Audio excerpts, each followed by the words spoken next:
یہ بھی ایک ڈیبیٹ چل رہی ہے. سب لوگ پوچھتے ہیں کہ پڑھائی ضروری ہے یا نہیں ضروری ہے. ہم نے کافی سارے بڑے بڑے انفلوئنسرز کو کہتے ہوئے سنا ہے کہ جی پڑھنا صحیح نہیں ہے اور یونیورسٹی میں جا کے اب ڈگری پہ پیسے خرچ کرنا صحیح نہیں ہے, نوکریاں نہیں ہیں, ناانصافی ہے نوکریوں کے اندر, تو کیا ضرورت ہے, اسکلس سیکھیں, بس اسکلس سیکھیں, اسکلس پہ پیسہ لگائیں. دیکھیں ہمارے جیسے ملک میں جہاں آلریڈی لٹریسی ریٹ اتنا کم ہے, بہت کم ہے, تو ہمیں تو پڑھنا ہی چاہیے. آپ مجھ سے یہ بولیں ہم سسٹم کے خلاف بات کریں کہ سسٹم میں چیزیں بہتر ہونی چاہیے, ناانصافیاں ختم ہونی چاہیے, تو وہ ایک الگ چیز ہے, لیکن یوتھ کو پڑھنے سے نہ روکیں. جو پڑھنا چاہ رہی ہے ایٹ لیسٹ وہ تو پڑھے. میرے پاس ایسے بھی پروفیسرز کی کالز آئی ہیں جو کہ اچھے اداروں کے پروفیسرز ہیں اور وہ بھی اس بات کو لے کے کنونسڈ ہیں کہ پڑھائی ضروری نہیں ہے اتنی. میں بھی اپنے بچے کو سوچ رہا ہوں کہ مڈل اسکول کے بعد یا ہائی اسکول کے بعد میں اس کو اسکل سکھاؤں, لائک امیزون, ای بے اور والمارٹ, اس قسم کی. تو پڑھائی کنٹینیو رکھیں, پڑھائی نہ ختم کریں. آپ کو میں اس کی مثال ایسے دوں کہ جب آپ اکثر بینک میں کھڑے ہوتے ہیں تو آپ یہ بات نوٹس کریں گے کہ ایک بندہ جو انٹر ہوتا ہے اور اس کے اکاؤنٹ میں بھلے کروڑوں روپے بھی پڑے ہوئے ہوں, اربوں روپیہ بھی پڑا ہوا ہو, تو وہ اپنا چیک سائن نہیں کر سکتا, اپنا وہ چیک خود نہیں لکھ سکتا. تو ایک ایک کی منت کر رہا ہوتا ہے اور بینکس والے بھی اس کو اسٹریٹ اوے منع کر دیتے ہیں کہ جی اسٹیٹ بینک کی پالیسی ہے, ہم تو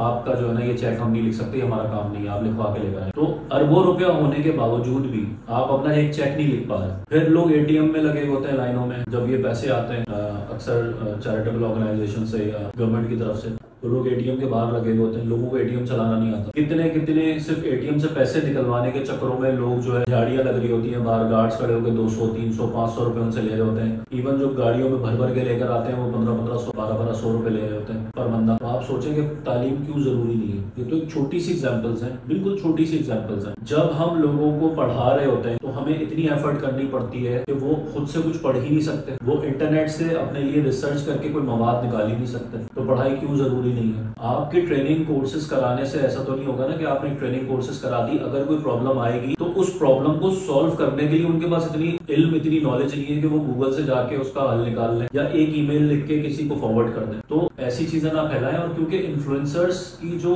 انفلوئنسنگ پاور ہے یا ان کے فالوورز ہیں وہ ملینز میں ہیں ان کے فالوورز, تو وہ جب بولتے ہیں تو وہ ایک ہائپ کریٹ ہو جاتی ہے. پھر اس میں ایکٹرز اور ایکٹریسز بھی کود گئے. ابھی میں ایک مشہور مارننگ شو کی سابقہ ہوسٹ کا بھی سن رہا تھا کہ وہ بھی کنوینس تھی, وہ اس طرح سے انہوں نے پروگرام کو کیا کہ وہ بھی کنوینسڈ ہیں. تو آپ لوگ تھوڑا سا سوچیں, تھوڑا سا اختلاف کرنے میں کوئی برائی نہیں ہے. آپ پڑھنے دیں, ویسے ہی جو ہے 35-40% تو لٹریسی ریٹ ہے. اب ہم اس کو یہ کہہ کے اور دبا دیں تو یہ چیز صحیح نہیں ہے. پڑھنے دیں جہاں تک چیزیں پڑھی جا سکیں. ہمارے یہاں تعلیمی نظام کے مسئلے ہو سکتے ہیں, لیولز کے مسئلے ہو سکتے ہیں کہ اردو میڈیم اسکولز ہیں, سرکاری میڈیم ہے, انگلش میڈیم ہے, پنجاب بورڈز ہیں, سندھ بورڈز ہیں, اس کے ایشوز ہو سکتے ہیں. لیکن بری چیز نہیں ہے, پڑھائی پڑھنی چاہیے, کرنی چاہیے. جہاں تک آپ کی استعداد ہے یا جہاں تک آپ کی رسائی ہے آپ کو پڑھنا چاہیے.